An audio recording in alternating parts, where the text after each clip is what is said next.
শুভ সকাল বন্ধুরা, মনিকা ভিলেজ লাইফের আরও একটি নতুন ব্লগে তোমাদের অনেক অনেক স্বাগত। যে যেখানেই আছো আশা করি সকলে ভালোই আছো, আমরাও ভালো আছি। তো এখন বাজে সকাল 6:30, আর এখন হচ্ছে চৈত্র মাসের, আজকে হচ্ছে 16 তারিখ, মানে চৈত্র মাসের প্রায় শেষের দিকে আমরা চলে এসেছি। আর পরিবেশ দেখো, প্রকৃতির কী রূপ দেখো। চৈত্র মাসে গরমে রোদে খরায় দাঁড়ানো যায় না, চারিদিকে মানে কুয়াশা ঘেরা একদম পরিবেশ। আর মানে সেই হিমের মতো একদম কুয়াশা, যেন একদম সেই এরকম শীতকালে যেরকম হয় না, একদম হু হু করে কুয়াশা ঢুকছে। দেখো পুরো মাঠ অন্ধকার, বাড়িতেও তাই, রাস্তাঘাট পুরো অন্ধকার, এত পরিমাণে কুয়াশা পড়েছে। পুরো চারিদিকে দূর দূরান্ত কিচ্ছু দেখা যাচ্ছে না। আর এই যে দেখো ধান গাছগুলো, দেখো ধান গাছে একদম পুরো শিশির জমে আছে। ঘাসের আগায় শিশির রেখা ধরে নাকি ছিল লেখাটা। তো দেখো একদম কুয়াশা ঘেরা, চৈত্র মাসের শেষে পুরো কুয়াশা ঘেরা পরিবেশ আমাদের। তো আমরা সকাল সকাল যাচ্ছি মাঠে। এখন কুয়াশা হচ্ছে, কিন্তু আজকে আবার কুয়াশা হচ্ছে, তো আজকে কিন্তু রোদের তাপটাও বেশি হবে। এমনি আমরা শীতকালেও দেখি যেদিন কুয়াশা হয়, কুয়াশা ছাড়ার পরে রোদের তাপটাও বেশি হয়। তো এখন তো আর দিনের বেলায় কাজটা খুব একটা হয় না। তো আজকে আমিও আসলাম তোদের দাদাভাইয়ের সঙ্গে।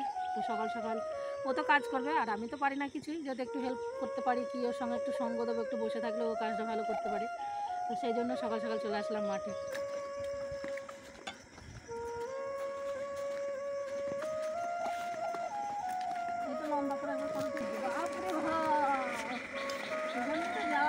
দেখা যাচ্ছে না। এই দেখুন আপনাদের দিদি ভাইয়ের বিশাল ব্যাপার। হ্যাঁ, শরীর সুস্থ থাকলে ও মোটামুটি সবই পারে। এই দেখছেন এখন নিরাচ্ছে। হ্যাঁ, কিন্তু শরীর অসুস্থ থাকলে সারাদিন শুয়ে থাকে। পিরিতি কাঁঠালের আঠা, ওই আঠা লাগলে পরে ছাড়ে না। আর এরকম যদি সঙ্গে একটু গান পাওয়া যায় তাহলে তো কাজ করার এনার্জিটাই। গোলে মালে পিরিতি করো না। গান ধরো দেখি।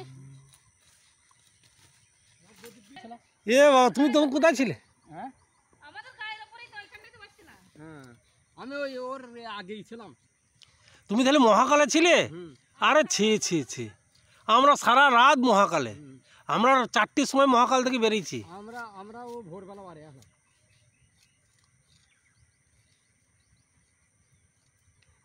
পেরিতি কাঁঠালের আঠা, ওই আঠা লাগলে পরে ছাড়ে না। তো দেখো এই যে সবাই কাজ করছে, আর আমার কাজ হয়ে গেছে, আমি এখন বাড়ি যাব।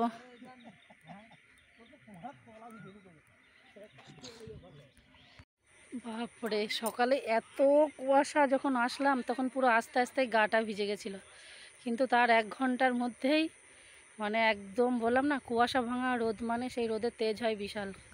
তো সকালে যতক্ষণ কাজ করছিলাম, যতটুকু কুয়াশা থাকতে থাকতে সুন্দর কাজ হয়েছে, কোনো শরীরে কষ্ট লাগেনি। মাত্র সূর্যি মামা উকি দিয়েছে কি না দিয়েছে, ব্যাস একদম মনে হচ্ছে যেন আমাদের দম বার হয়ে গেছে। তো যাই হোক, ওরা কাজ করছে আর আমি বাড়ি যাব। বাড়ি গিয়ে আমাকে আবার ভাত বসাতে হবে, কারণ ভাত তো সবাই খাবো, তারপর আবার যে মুনিশটা আছে ওনাকেও দিতে হবে। তো সেই জন্য 8টার উপর হয়ে গেছে, এখন গিয়ে ফ্রেশ হয়ে ভাত বসিয়ে দেবো। তো চলো বাড়ি যাই। পিছনে বাগানটা সুন্দর লাগছে, তাই না?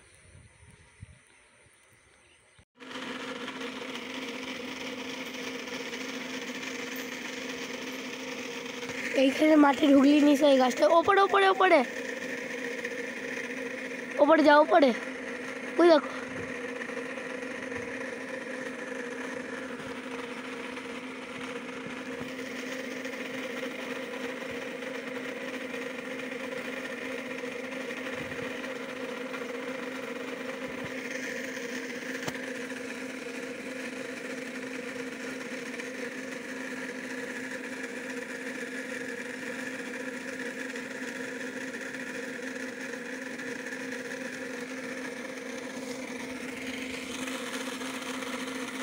দেখো এই দেখো।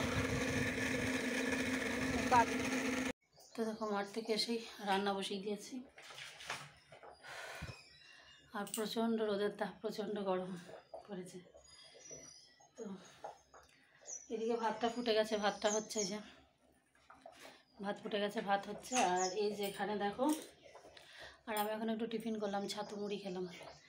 এখানে দেখো দুধের সর, যেহেতু 500 করে দুধ নিই তো দুদিন তুলেছিলাম, দুদিনেই এতটা সর হয়েছে।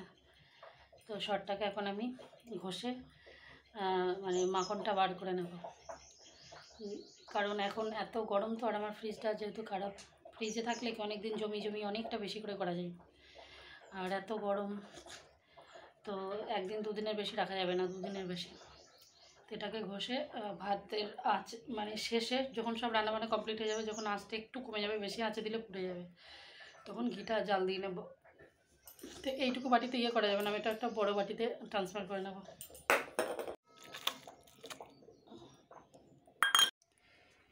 তারপর রান্নাবান্না করে একটু শুয়েছিলাম, আর প্রচণ্ড রোদ, বললাম না যে মানে যেদিন কুয়াশা হয় তো প্রচুর রোদের তাপ হয়, এত রোদের তাপ বাইরে যেন সেই লোভ হয়েছে। আর অদ্রিজা এখনও শুয়ে আছে, তবে ওর প্রচণ্ড ঠান্ডা লেগেছে, কাশি হচ্ছে খুব। তো বাড়িতেই আছে কি বলে বাসক গাছ, তোমাদের দাদাভাইকে বললাম একটু বাসক পাতা তুলে রাখতে, এখন মনে পড়েছে এখনই তুলে রাখি, কারণ এরপরে আবার হয়তো মনে থাকবে না।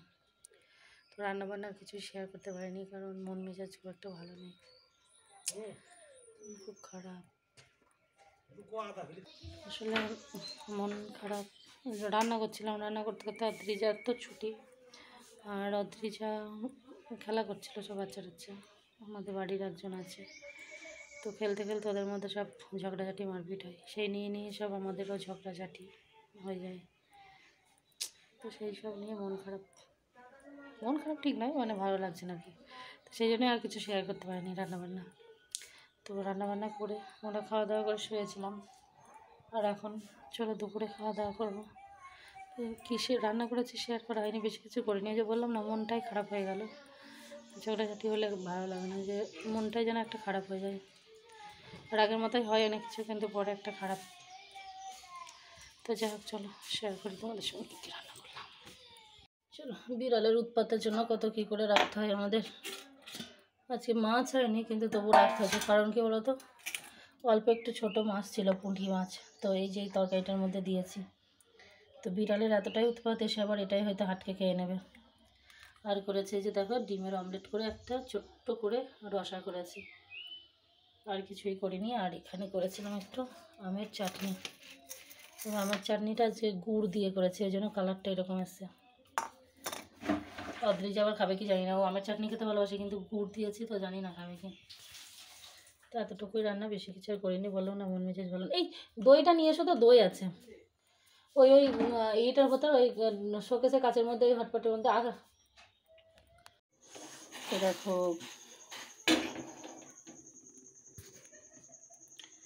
বসিয়ে দিয়েছি চা, তবে লাল চা হবে না, দুধ চাই হবে এটা।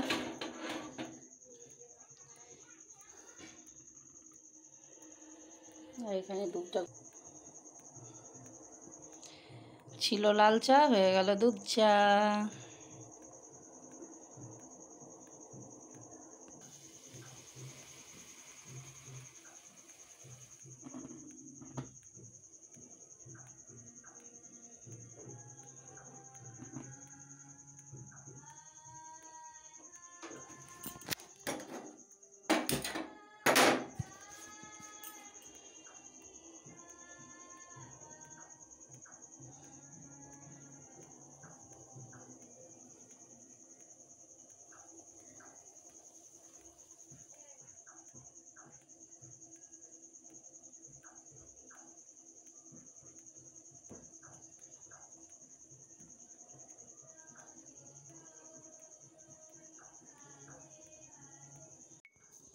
তো দেখো চা হয়ে গেছে, আর চায়ের ট্রেটা অদ্রিজা রং টং মাখিয়ে এখন রেখে দিয়েছে। তো এখন আগে খেয়াল করিনি আমি, এবার চা করার পরে মানে ছাকা হয়ে গেছে কাপে, তারপরে ওটা ধুয়ে পরিষ্কার করে চা আনতে গেলে চা ঠান্ডা হয়ে যাবে। থালা করে নিয়ে আসলাম, আর ওরা বসেছে গানে। চলো, এই যে বাপরে বাপ, কায়দা তো বিশাল। বলো বলো না, একটু টিফিন করি।